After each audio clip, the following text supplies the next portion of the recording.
We're actually the only species on Earth waking up, eating, and then going to work. We are all in contact with worms, but eventually your body will get immune to it. And if you have symptoms of infection to worms, then you should take the treatment. And they show that in Finland, they were using a whole lot of sanitizer. They had far more type 1 diabetes.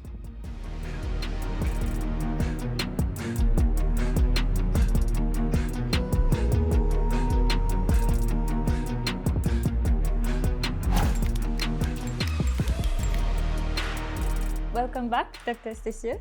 Thank you for having me again.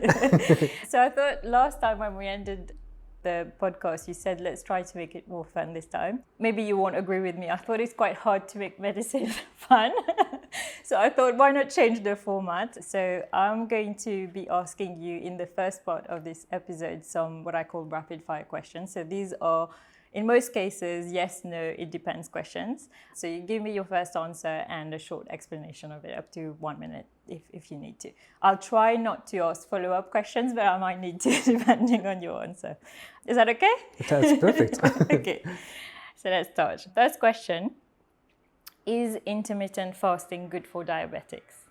It depends, obviously. I hope you're not going to say that purposely. It might. Actually, it depends on the type of diabetes you have, because we do know there are many types of diabetes. There are two major types, type 1, type 2. So when you are type 1, you are insulin deficient, so you don't produce any insulin. Intermittent fasting won't really help because you don't tackle the problem. You might use less insulin because you're not eating, so you don't eat prandial insulin. But for type 2 diabetes, which is mainly linked to insulin resistance, it seems to be very, very interesting because you lower the insulin resistance. Actually, there has been a study showing that when you give a person the exact same meal in the morning, at lunch, or at dinner, he will, for example, for lunch and dinner, he will produce 5 units of insulin. Right. But for breakfast, the same meal, he will produce 12.5 units. So it's 2.5 times more insulin-genic a meal taken in the morning than at lunch. So we did the very stupid calculation. Said, okay, it's because you're breaking your fast, so that's why you produce more insulin. So they did exactly the same thing by giving the same meal at lunch and at dinner without giving breakfast. Still, when you were breaking your fast at noon, you would still produce only 5 units and not 12.5. So type 2 diabetes, yes, it is. Why do you think that is? Well, there are many theories, but one major theory is saying that it's because you produce hyperglycemic hormones mainly in the morning, like cortisol and all these hormones. So you're already preparing your body to have a higher sugar level in the morning. So if you eat without having done anything during your day, so your hormones are already ready to produce this sugar, and then you will increase the sugar by so much, so then your body has to produce more insulin to reduce it back down.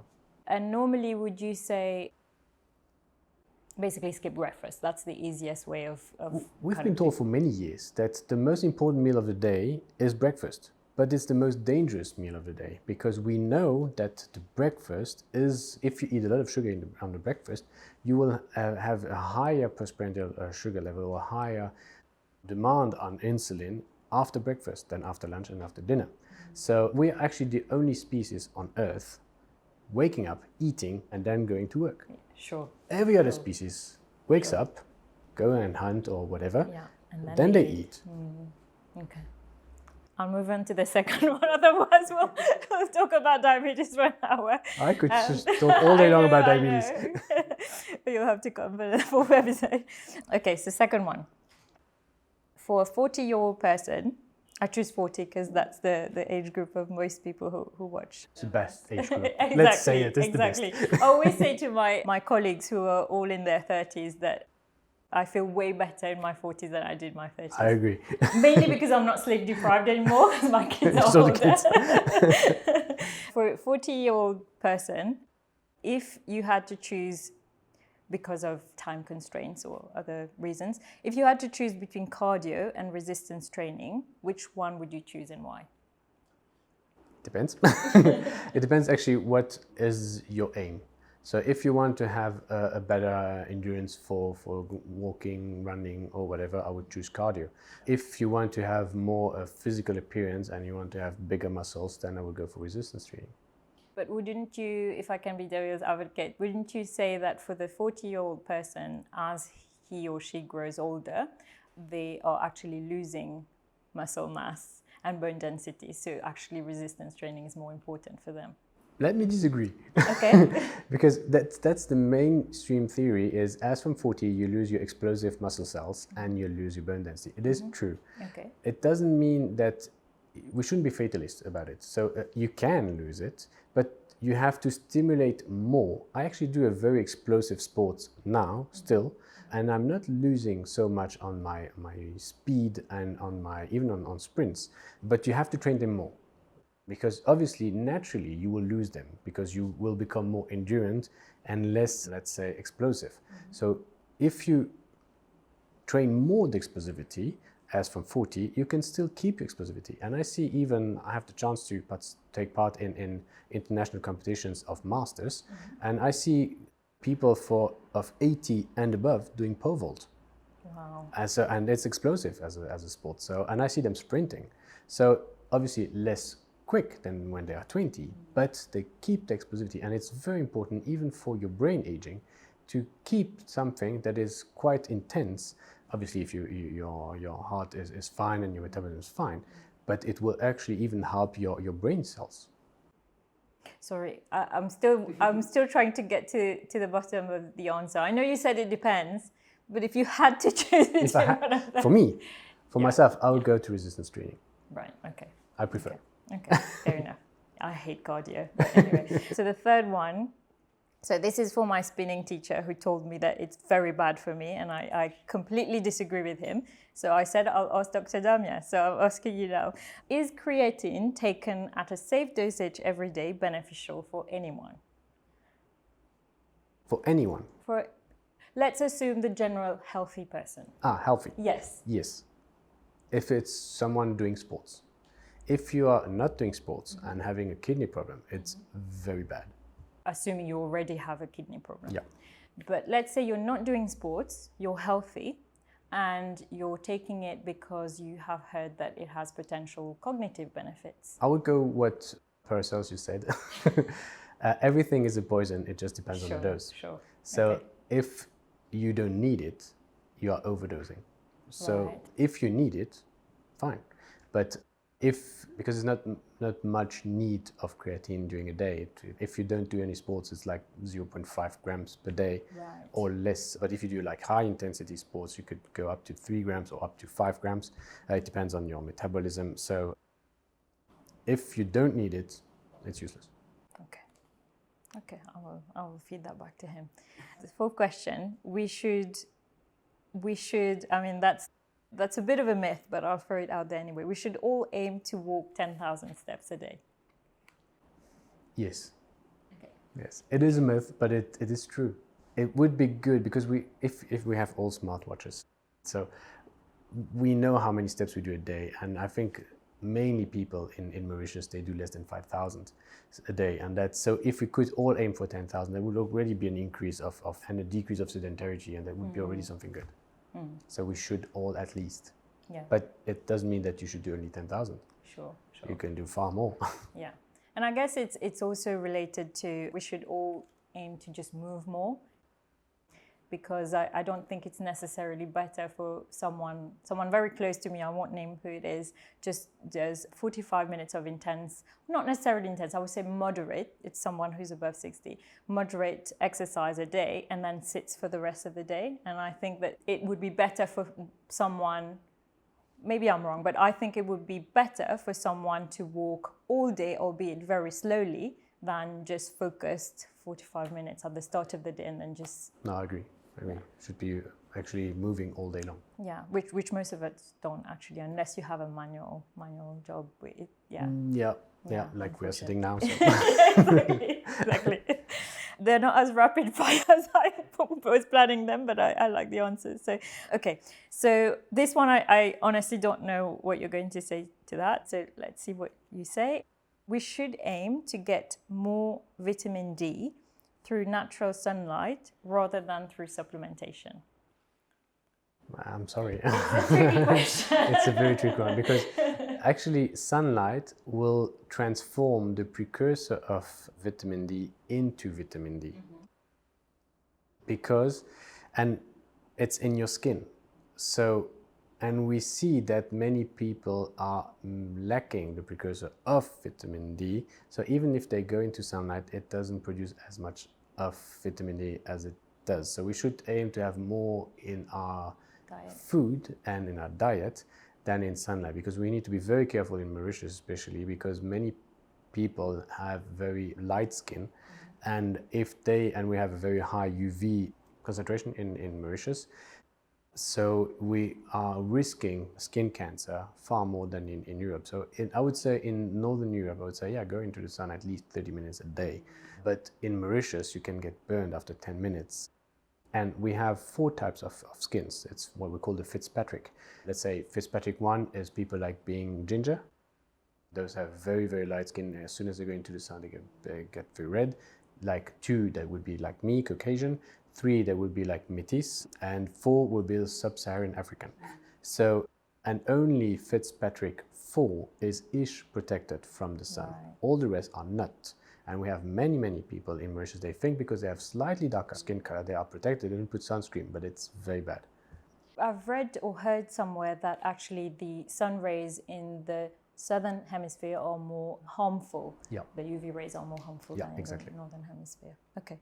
So you would prefer diet. But do we have enough from our diet though? Because I think most people, or the majority of people are probably either deficient or borderline deficient and they don't realize it. Well, 80% of my patients, when I do blood tests, are deficient in vitamin D. So I very, very often prescribe vitamin D because in the diet, we don't have enough. And also, you've probably seen that in many studies, they show that actually in one apple, there's less and less vitamin with age. So 50 years ago, apples would have 40% more vitamin than they do have now. And even all our fruits and our vegetables, they are decreasingly lower in vitamins than they were like 10 years ago or 15 years ago. Right. And it's taking supplementation of vitamin D actually leads me to my next question. Let me ask the next question. Taking too many supplements could damage our kidneys. Yeah. Rapid fire. I actually saw a patient, well, this morning or yesterday? No, this morning I saw a patient. She came to me because she was tired and she showed me every supplement she was taking. So it was like a whole bag of supplements. And I told her, why? Yeah. So we did a blood test and she was anemic. But even though she was taking a whole lot of supplements, but in her supplements there was no iron, no vitamin D. She had like a whole lot of vitamin A, B, and C. It was useless. You need to know exactly what you need. Again, Paracelsus, everything is a poison, depends on the dose. If you don't need it, it's a poison. And if you take it, because I know there are some vitamins now that are available through oral sprays, is it less harmful to our kidneys to take them through oral sprays rather than pills, or actually it doesn't really matter? Well, it does matter though, but it depends on the bioavailability. So if you take a capsule and you will just absorb 10%, you will lose 90%. And oral sprays, their bioavailability seems to be very interesting. So it depends on the vitamin, but it's between 60 to 80% of bioavailability, which is very, very good. Okay, good. Initially, I wrote it down and I thought, actually, is it more for nutritionists? But I'm linking it to health, so you can answer it. Coconut oil is not good for our heart health. I don't know. Okay. But we don't know. Okay. Yet. Okay. Some people say yes, some people say no. So I know, because I used to have quite a lot at home, and then we had a nutritionist on the podcast, and she said it was very bad. So I moved on to avocado oil instead. Well, we should actually vary the oil. We shouldn't always be on one oil, olive oil. We also need to be very careful on which oil can be cooked and which can't. Yeah. Let's say grapeseed oil, which is a whole lot of omega-3 in it, you can't cook it, because it becomes toxic. And we have to check which heat and change sometimes. Okay. Okay, this one is very particular to Mauritius because when I moved back to a decade ago, although I'm sure I took it as a child, I was amazed as to how many doctors automatically prescribed it for children. I don't know whether you do, but I'd love to know your thoughts. All children should take worm medicine. No. Because they will do that here. No, the answer is no. Okay. I know that many doctors do it here, but I disagree. Okay. Can you give us an answer why? I tried to be short. Why? Because we are all in contact with worms, but eventually your body will get immune to it. You have symptoms of infection to worms, then you should take the treatment. But if you don't have any symptoms and you are asymptomatic and you might not be infected, you might not be a carrier, what we call a healthy carrier, it's fine. So unless your bum is itchy, you have stomach cramps, don't take those medicine because, again, it's a medicine, it's a poison. And some, I don't know if I should say this, but there are side effects to those medications. Sure there is, and there even been, let's say, very bad blood cells disease due to that medicine. So I don't prescribe it often because, not just because you have a dog at home that everyone has to be dewormed once a year, and I don't agree with that. Brilliant. I know, I'm just thinking because I remember that once my kids were running around and they had a play date with a friend, and the dad of the friend was a doctor, and he doesn't even know my kids, and the first thing he said is, they look a bit tired, why don't you give them worm medicine? So obviously my husband strongly disagreed, but I know it's a bit of a practice here, so thank you for that. Right, so this is also health related because I hear there's good health benefits associated with it, although I find it very unpleasant. Anyone, when I say anyone, I mean someone in general, good health. So everyone could benefit from daily cold showers. Yes. Okay. I do agree, yeah. Because you will stimulate your blood cells, obviously healthy people. Huh?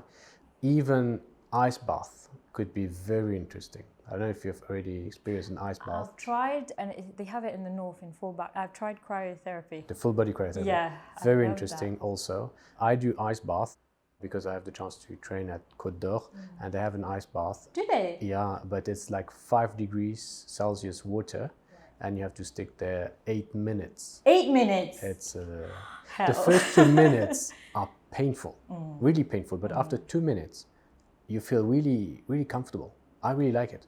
So, and after 7 minutes, you start to get high, and that's quite interesting because when you get out, you just feel like so light and nearly high. So that's how often do you?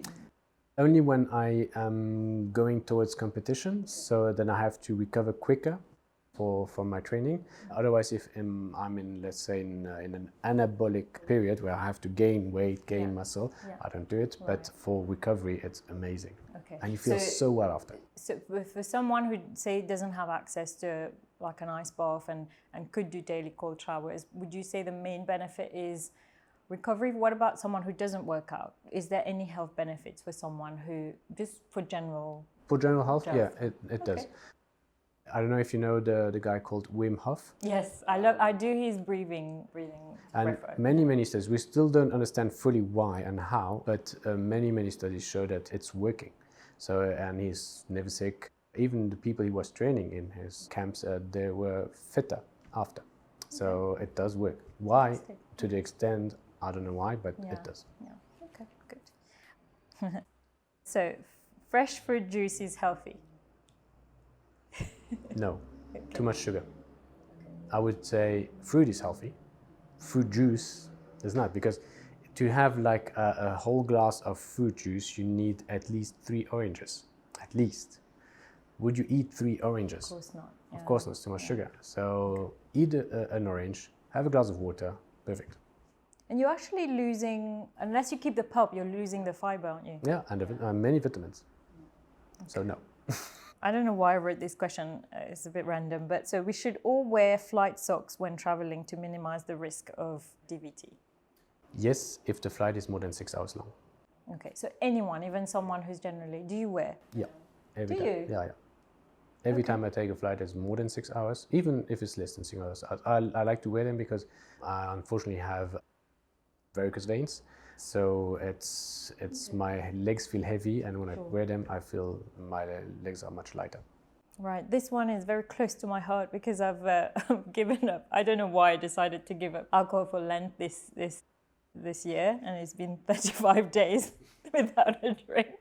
Only 10 days to go. But so a glass of red wine a day will keep my heart healthy. No, it shouldn't be every day. Right. And some studies show it's half a glass of red wine, and it depends also on which wine. You know, there are some tannic wines and non-tannic wines. You should choose wisely which one, because not all red wine is good for your heart, and Really? not I didn't know every that. day. Yeah. So what, twice a week? 3 times? Oh, actually, they said half a glass 3 times weekly would be beneficial. Would be, not is. Would be. That's conditional. But I guess, would you then say, if you do drink, then yes, but if you don't drink, that's even better? Would you say that? If there are other ways of keeping your heart healthy. Oh yeah, sports. Is what I'm trying to say. Yeah, sports is much better than wine, obviously. But if you had to choose an alcohol, red wine would be the best one. Best, if you had to. Okay. Then second would be whiskey, but that's just Okay. that's personal opinion. So I know what I'll be drinking on Easter Sunday then. Okay.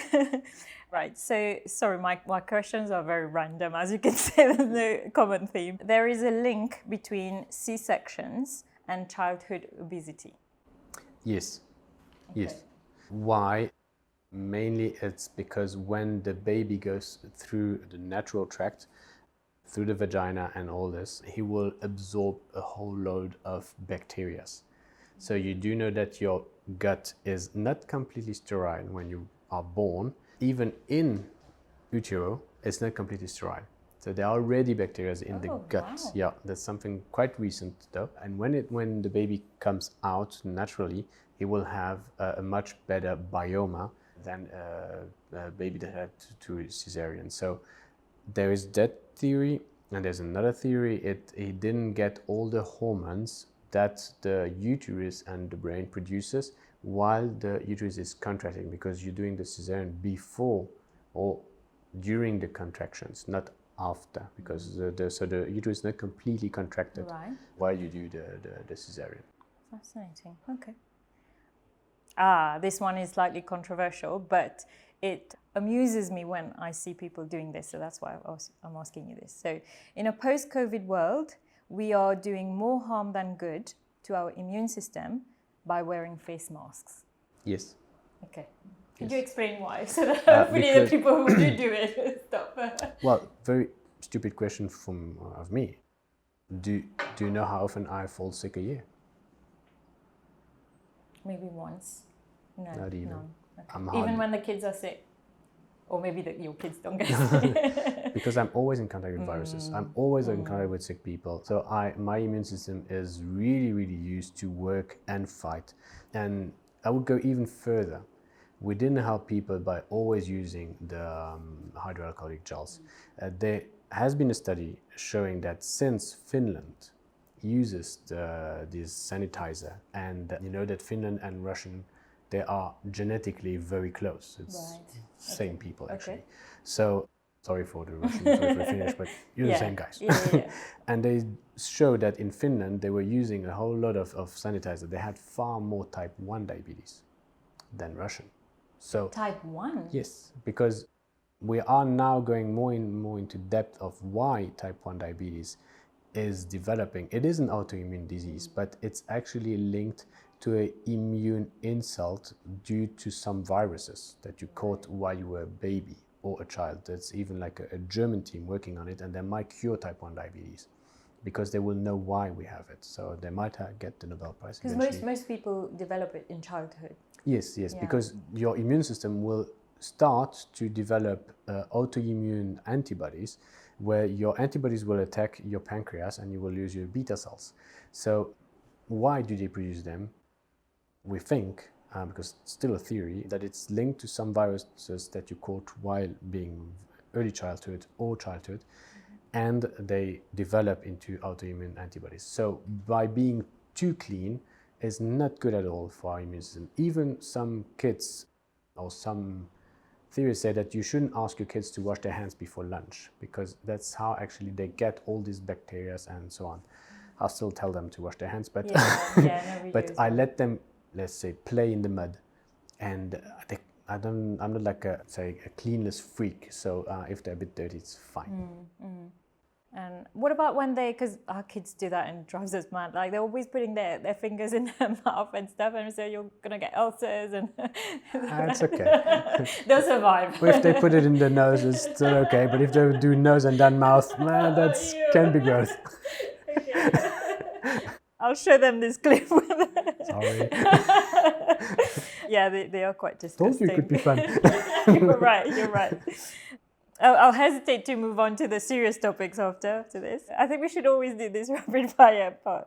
I hope you will say yes to this. So, can the body naturally heal from a mild bacterial infection without antibiotics? Yes, obviously. Yes, and very often. When you have a mild bacterial infection, even you're not even sick. And you must see that very often, even on your skin. You might have like a pimple. Well, it's bacterial. It will go away by itself. What about UTIs? Even UTIs.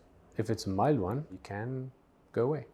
But if it's a bad infection or your immune system is too low, there's even a theory saying that actually bacteria, they talk to each other, or they communicate. And it's when there are sufficient bacteria of one type, and knowing that the host is weak enough that they will start to attack. I see. Okay. So maybe in the future we will have these communication disturbances of bacteria to cure bacterial infections. So we will get rid of the antibiotics. That's in many years, or maybe not that long ago, but or that far away. But it's a theory. So we are always in contact with bacteria, but we're not always infected. So there must be something linked to the amount and the concentration. Sure. And do you have a kind of a general guideline where you would tell someone, wait X number of days before you do something about it? 5 days, 3 days? Yeah, it depends actually on the patient. For kids that are not asthmatic, they are healthy, I'll always tell the patient, wait at least 3 days of fever if it's well tolerated before you come and see a doctor. And then when you see a doctor, try at least a symptomatic treatment for 2 days. Obviously, if I have seen that it's not a too bad infection, and then start the antibiotics if needed. But sometimes when they come and they already have a very bad infection, you have to start antibiotics. There's no choice. Yeah. Okay. I think this, I don't know whether it's true, but you read it all the time. There is a link between consumption of red meat and cancer. Yes. It's an observational study. People eating a lot of red meat have higher proportion of cancer. Is it due to the meat? Is it due to the way of the meat is being grown? Right. That's the question, because in countries where they eat natural meat, we don't see a higher increase of cancer. But like countries in first world countries like in the US, where some cows are fed with antibiotic, antidepressants, whatever, GMOs, obviously. So the meat you eat is full of those pesticides and so on. I see. That might be the cause of the increase of cancer, not just the red meat as such. Okay. This one. I think all my questions are controversial, actually. So there are many health benefits associated with consuming 1 or 2, but no more, cups of coffee every day. Yes, that's what I studied. Yes, because it contains antioxidants. But the problem is when you drink too much, and the maximum you should drink a day is 4 cups of coffee, then you will really increase the cardiovascular risk and other metabolic diseases. So 1 cup is fine. Okay. And it's mainly due to the antioxidants. Is that what the health benefit is? No sugar, no milk. No milk? No, black coffee. Okay. That might be harder for me Italian to do. espresso, perfect.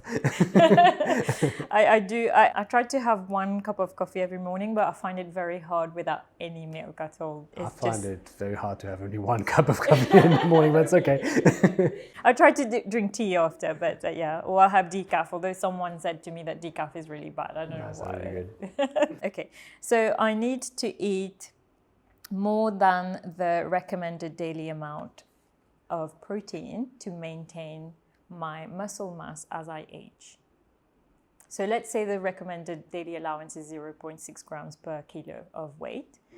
I guess my question is, do you think people have enough protein in their daily diet as they age? No, definitely not. And that's known in the medical field, because that's why we always look for sarcopenia, which is a loss of muscle mass in elderly people.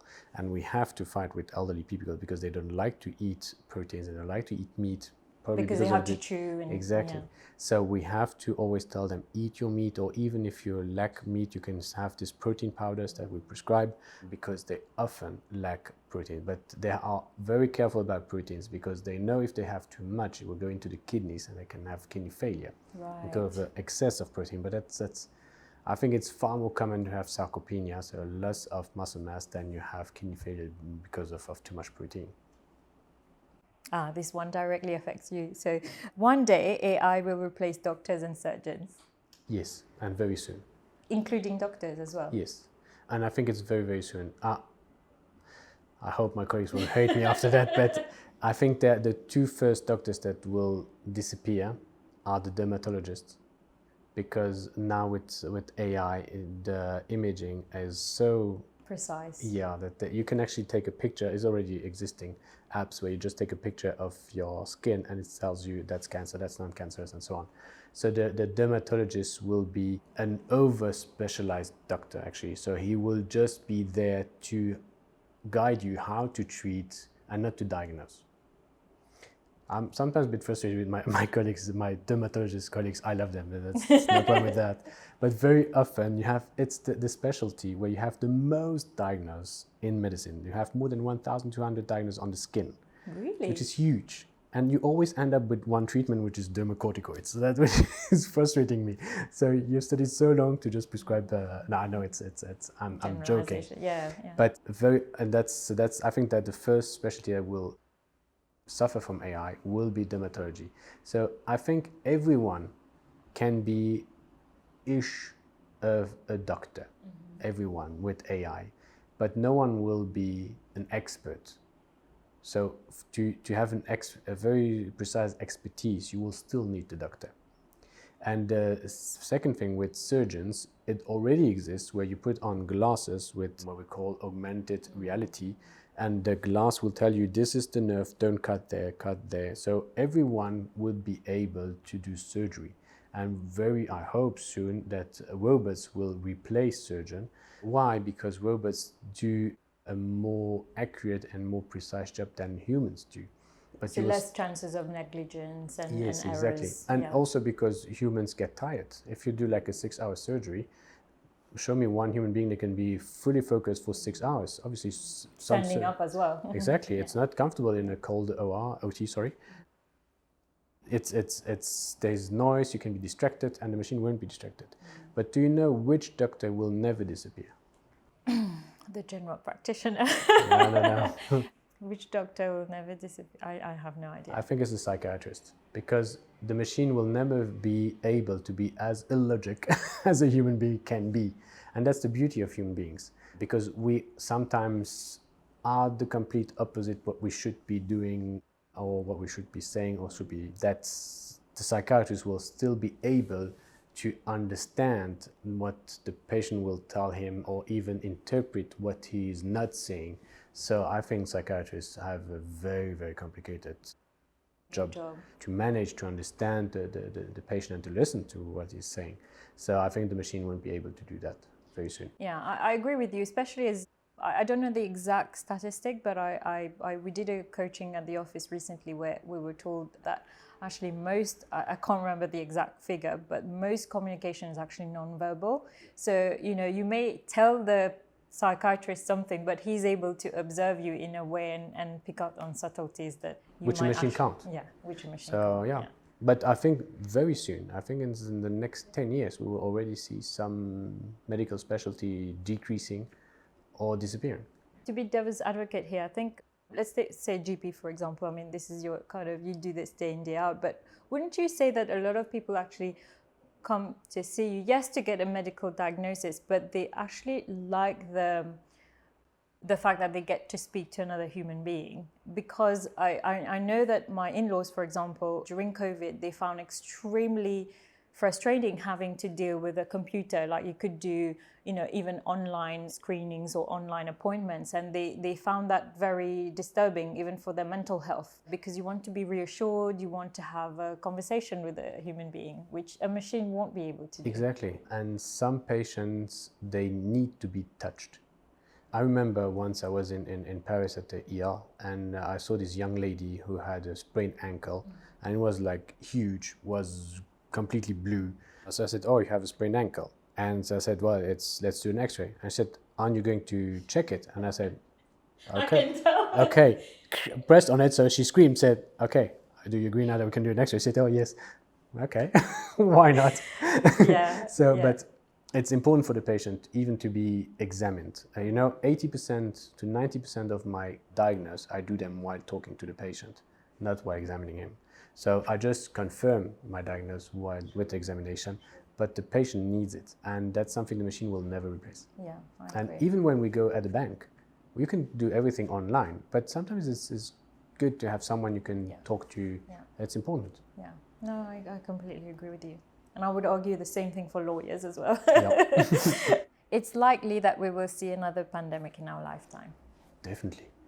Oh, yeah. Everyone knows it. And we know that every 30 years, there's like a huge pandemic coming up. We had the Spanish flu. We had all these viruses coming up. And it's for sure, and that's normal. That's not even linked to pollution or whatever. It's a normal cycle of the viruses. So we will, yeah. But the last major one before COVID was more than 30 years. I mean, we might have localized ones, but... Avian flu? That wasn't that long ago. But it I has guess been, with the consequences, like to a COVID, much lesser extent, But the problem is not if we will have one, is when, and especially how are we going to manage it? I don't know if the way we managed COVID was the best thing we did. I don't know. Obviously, I'm very happy I wasn't one of the people deciding. I would never want to be a Ministry of Health. It's like, damn if you do, damn if you don't. Oh, I was It's so very sorry for our difficult. Minister of Health, because that's the most horrible job ever, because there was no good choice. So they did the best they could, and we're thankful for that. But was it the best that we could have done? I don't know. I know that because I also studied a master's in immunology with my medical studies, and we know that the worst time to do a vaccination is during a pandemic. So you always do the flu vaccine before the pandemic. So it is to prevent the flu pandemic, to prevent all these diseases. So a vaccination is to prevent. We had no choice because it was there. So we had to vaccinate while the pandemic. Is the vaccine safe? Is it perfect? No. Like every other medicine, it is not perfect. Did the vaccine prevent us to find a cure? Obviously, because that was our solution. If you have a solution, you use it. And does the vaccine have side effects? Yes. If I give like a sweet to one child, he will just be happy. If I give one sweet to 100 kids, maybe 2 of them will have broken toothache. If I give it to 1 million children, one gummy, maybe 2 will choke on it. So we did 4 billion vaccines. Obviously we have thrombosis, we have Guillain-Barré syndrome, we have many things. Is everything relevant? Is everything linked to the vaccine? We don't know yet. I hope we will know one day. But yet we can't surely say that was the best vaccine ever. No. Do you think that there will be lessons learned for the next one? Yes, because we human beings are intelligent beings. Ish. Well, Einstein said there are 2 things that are indefinite, is the universe and the human stupidity. And he wasn't sure about the universe. I thought he said the two things that are certain in life are death and taxes. He said that also. He said that also. Oh, he was a good guy. But we often do the same mistakes. If we didn't, we wouldn't have had 2 world wars. We would have only one. And we know that war is not resolving anything. And so why are we still having wars nowadays? So we know that we will do the same mistakes again and again and again because we're human beings. But we also learn from our mistakes. So I hope the next pandemic will be managed differently. I hope so as well. And are you seeing in mainstream medical literature that lessons are being learned, that people actually are doing? Yes, That's encouraging. Well, you shouldn't think that there's the mainstream doctors, they are all lobotomized by the labs and big pharma. No. We're independent. We are also, well, not very intelligent people, but we have our brain. And there was even for 1 year in Paris at the university, we had to study what we call LCA. LCA is lecture critique d'article. So you had to read an article and criticize an article. Right. And I even remember once, the dean of the University of Paris was Professor Serge Uzan.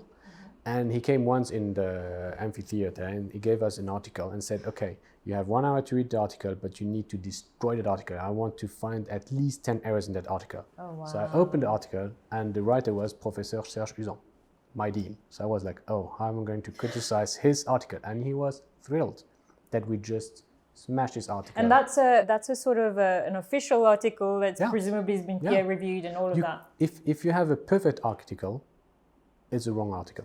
Because obviously in medicine, never anything is 100%. So there must be flaws, there must be biased things. So you have to, because that's how science evolves. So you have to find errors.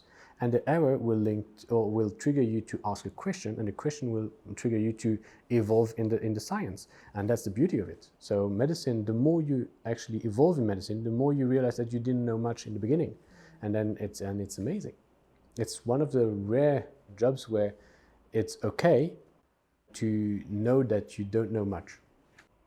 Is there something since you started practicing that, say on year 1 of you starting to practice compared to now, that you have completely changed your view about? Oh yeah. I would say every 5 years I completely change. And this is what I always say to my colleagues. If you don't update your knowledge, after 2 years you are useless. After 5 you're dangerous. And there are many things I used to prescribe, like when I started in Mauritius, that I don't at all prescribe now. Okay. Or even today, I saw one patient, she came to me and said, oh, I saw you last, it was 5 years ago. That was BC, before COVID. So, and I saw one of my prescriptions, I said, did I prescribe that? Really? And I was like, no, we have to change everything. So you have to change. There are things that will stay, Sure. But many things will change. Even diabetology will change completely. I won't name the name of the drug, but I think you'll know what I'm trying to talk about. So when you stop weight loss drugs, it is likely that you will put on the weight that you lost back on. It depends on which drug you used. If you take like one special drug that we talk a lot about nowadays, it's the GLP-1 receptor agonist. We don't name the drug, no problem. You might regain 30 to 60% of the weight you have lost. But what I always tell my patient when they want those drugs, or they want like a weight-lowering drug, any drug, I'll tell them if you take that drug, it's for you to change your lifestyle. So if you have a healthy lifestyle, you eat healthily, you do sports, I am okay to prescribe you that drug, because then the weight lowering, and then we monitor obviously, because the weight lowering will something that will be go through the time. So and when you stop the medication, it will continue to lose weight because they are still doing their sports and eating healthily. That's even what my coach told me even recently. He said, don't worry about how you look physically, do your sports and your physique will follow. And it's exactly the same. Do what's healthy and your health will follow. And have there been any, other than putting the weight back on, any side effects that have particularly concerned you about those weight loss drugs? I mean, everything is a balance of risk versus reward, but let's say that, I mean, it's a bit of a fad that people who are actually don't have diabetes are taking it on as a, just to become thin.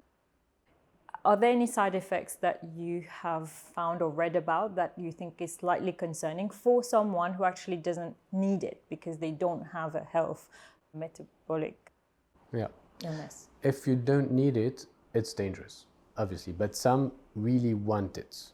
And their desire becomes kind of a need, because then it will reduce their anxiety, or I have even some patients that have like a phobia of eating because they're afraid of gaining weight. Just recently I saw a patient, she was eating so little that she was gaining weight, and so she had to eat far more. I sent her to the nutritionist. She said you have to double the dose you're eating. Wow. And since she's eating enough, she's losing weight, and she has already lost 3 kgs since I saw her. Wow. And she was barely eating. So she was starving herself, and her insulin resistance was huge. So she went from keto to not keto, whatever nonsense. So when you use a drug because you really feel that you need it and you really want it, if it's monitored, okay, it's what we call risk management. But I am always concerned when the medication becomes a shortcut, because then it shows that you're not willing to do what it takes to be healthy. So it's like someone smoking and taking an asthma pump. Quit smoking. That's much better. Yeah. I have a friend recently who was on it, but I think not for diabetes. I think she had some hormonal issues, and she said to me that she's noticed that she's put the weight back on. And I love her so much, but I said, you're eating too much. She does a lot of exercise, but I think, it's one of these things that it's not meant to be the holy grail. Wherever, Shouldn't. Well, for example, the GLP-1 receptor agonists, they are not treating insulin resistance. They are treating weight. So they do lower A1C, so let's say 3 months average of sugar. It's a diabetic drug. But the treatments that trigger or that tackle the insulin resistance would be metformin, which is a big one. So that's not the GLP-1 receptor agonist. So we should keep the medication for what it's meant to be. If you really need it as a weight loss, because it's also a weight management drug, and you can prescribe it for obesity. But if you have already someone that is thin and just wants to lose that extra kg, not great. It's not great. But if people are having pre-diabetes, diabetes, why not? Okay. Oh, already the last 3 questions. So this is really random, but I read an article on it. That's why I'm curious from a medical standpoint. So from a medical standpoint, can someone die of a broken heart? I don't know. I don't think so. Well, just of a broken heart, probably no. But we do know that you can die from what we call an emotional shock.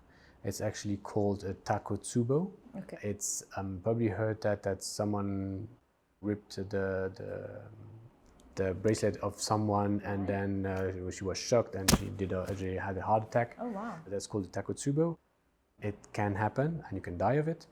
But from just being sad that someone left you or someone died, of someone dying, we see that quite often though, because very often we see that in a very elderly people, when the husband dies, then the wife dies just soon after. But mainly it's linked to what we call the gliding syndrome. Then they just let themselves go. Yeah. They lose that. I guess they lose some sense of purpose and meaning. Yeah. Okay. So that one is interesting, because I had some friends visiting from the UK recently. One is anesthesis, and the other one is I don't know whether it's your field, but I think it's related. So she's a doctor specializing in endocrinology, and she was saying that they get loads of these little glucose monitors for free. So they're just trying it on, and they were shocked how after eating a banana, how high that goes. I think that was one of the things that shocked them the most, that sometimes you think a banana is healthy, and well, it is healthy, but it depends when you're eating it as well. So I just found that fascinating. So they were wearing that all the time and telling us all these little funny stories. So my question was going to be, if cost wasn't an issue, if it was readily available, would anyone suffering from diabetes or pre-diabetes benefit from wearing a continuous glucose monitor? The answer is very easy, yes. And I think it will be for any type of diabetes. And soon in the future, we'll have actually our glucose monitoring on our watch. So you will it will be transcutaneous. They are already working on it. And you already have your cardiac monitoring, you will have your ECG, you will have your blood pressure. It does already exist. And you will have your glucose level. Yeah, and I think that will be a game changer. I agree. You know, when you have a watch on that tells you how many steps you did in a day, and you see, oh, I just did 2,000 steps in a day, it's shocking. When you have your sugar level, it says, oh, it's not 9, so I shouldn't eat that dessert. Yeah. And you know, very often we see these patients is saying, well, we drink smoothies where we put 2 bananas, peanut butter, yogurt. And they think they're being healthy, right? No, it's horrible because you know how much sugar you put in there. So that's crazy. And I remember I was in Madrid in 2018, and we had this big presentation where we could test the CGM. So a few of the doctors got a CGM put on their arm, and they would be monitored. And then we will, the last day of the conference, we will check the CGM of all these doctors. Yeah. And among them, there was one that is diabetic, and many were not diabetic. But everyone on the Saturday night, they had a glycemic peak. Is that when they were out drinking? No, we had ice cream for dinner. So we had dinner, and the dessert was ice cream. Ice cream is catastrophic. Really? Yeah. Oh, I love ice cream. Yeah, I know. I'm so sorry. I love ice cream, damn it. Although we should do what Dominic said. We should. So we had a few weeks ago, we had a former Olympian, Dominic Béchard, and he said, because when before the podcast he came in, we had a chat, and my assistant bought him a carrot cake. I was like, no, I'm not having carrot cake. And then I said, like, you're very disciplined. He said, actually, no, I'm not. I am very disciplined. So I do eat cake, but I eat it within 30 minutes of an intense exercise bout, because this is where the glucose in my muscles are depleted, and that goes directly to the. That's interesting. That's a good idea. That would be a lot of workout. So I was like, okay, so I'm limiting. So it's really funny now. Sometimes we do work out at the office, and I rush home. I look at the clock. It's still within the half hour. Yay. I can eat my cake. Okay, so we digress. Last question. You're right. It was more fun doing the rapid fire. Should just do that from now on. So last question. So people tend to think, generally based on the patients that you see, people tend to think that they are healthier than they actually are. Yes, definitely yes. Otherwise, we wouldn't have to tell people to screen for diabetes, high blood pressure, because everyone tells me, no, I'm eating healthily and I'm fine, I'm perfectly healthy. But when you look at their blood levels, scary. So yeah, definitely. There is, I don't know if it's like some kind of optimism that is floating around, but I think people are really, or they don't want to know, or they don't want to face the reality. I don't know. I guess if you had, because I know you usually like to do a full comprehensive, especially when you do blood work, but if there are 5 tests that you would say that someone has to do every year, what would it be? Only 5. Yes, that's why I said 5, because I know your list usually has 30. So I would say A1C, that's for diabetes, creatinine for kidney, lipid profile. What's the lipid profile? It's cholesterol. Okay. I would do a full blood count, check for anemia. And the 5th will be thyroid test. So if I had to resume at those 5, that would be for me the most important one. Okay. I forgot to ask one question. It's not on there, but I did think of it this morning.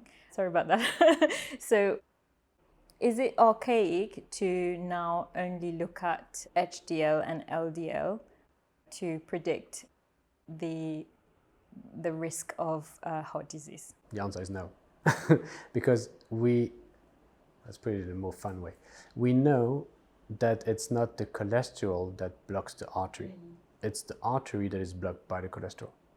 I know it sounds a bit philosophical, but it's not. Sorry, so it's not the cholesterol that's blocking the artery. It's the artery that is blocked by the cholesterol. So the cholesterol will come into your artery to repair the artery. And then while repairing the artery, he won't do an as good job as nature did when you first... And just perfectly smooth it. Exactly. Yeah. So you need, let's put it in a simple way, you need the LDL to come and repair the artery, the HDL that will take the resuming LDL to bring it back to the liver. And then there is another test that now I'm asking, because now it's available in Mauritius.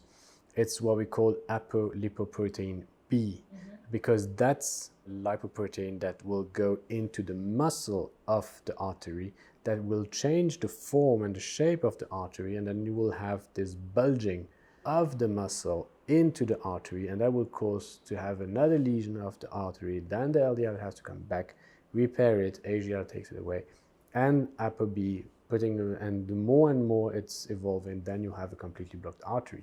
So what we did, maybe in a bit stupid way, we said then, okay, cholesterol is in the artery, let's remove the cholesterol.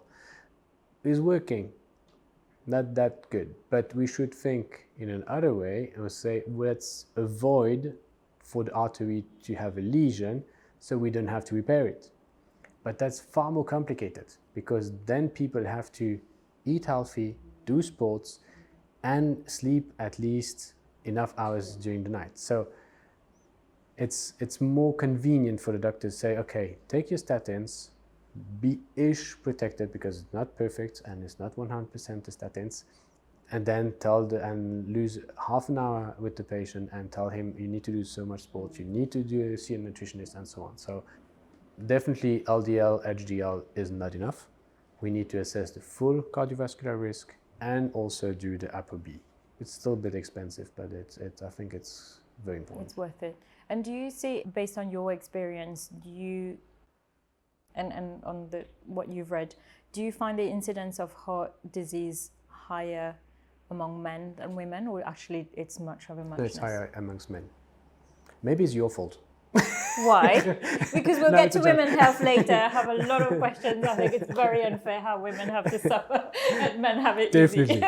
But it is known that men have earlier onset of heart disease than women.